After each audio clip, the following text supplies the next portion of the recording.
Iria rĩa Naivasha kaunti-inĩ ya Nakuru rĩkoragwo rĩhoketwo nĩ namba nene ya aikari harĩ ũtegi na wendia wa thamaki, no rĩu ũnyihu wa thamaki iria-inĩ rĩrĩ ũcũngĩrĩirie hathara nene.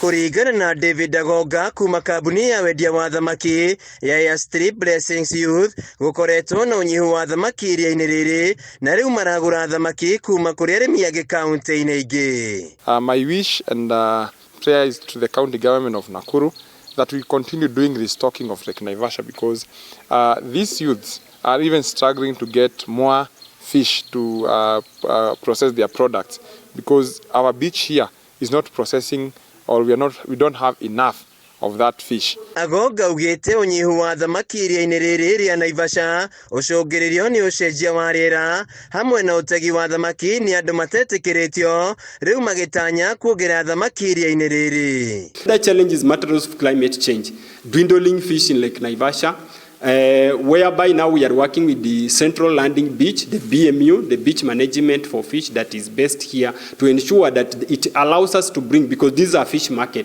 so we bring other fish from other fish farmers along Lake Naivasha. So akĩaria kĩganda-inĩ kĩao augĩte indo iria makoretwo magĩthondeka kuma kũrĩ thamaki ikoretwo ikĩendekana thoko-inĩ na gĩkĩro kĩnene kumana na mĩhang'o yao ya kuongerera gĩkĩro. A group of youths came up with an idea on a value addition on how we deal with our fish, and you find that these youths have gone to an extreme of doing doing hamburgers, sausages within here, and we are saying that we are seeing new innovations from these youths, and the demand of such products within the market is very, very high.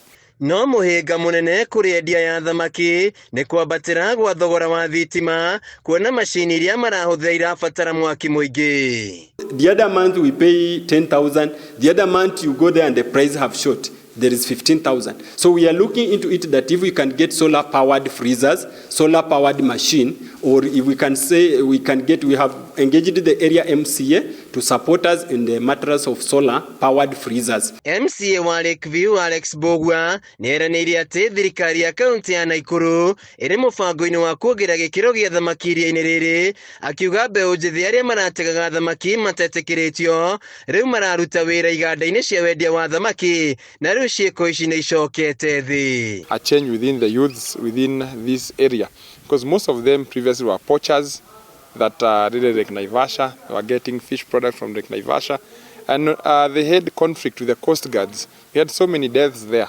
Remember last year around September we had so many deaths of these people, and at the moment we have reduced that because they have adopted other ways of working.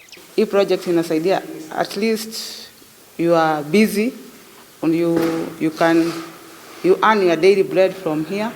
Handũ-inĩ ha Kameme TV, njĩtagwo Wainaina wa Kĩari.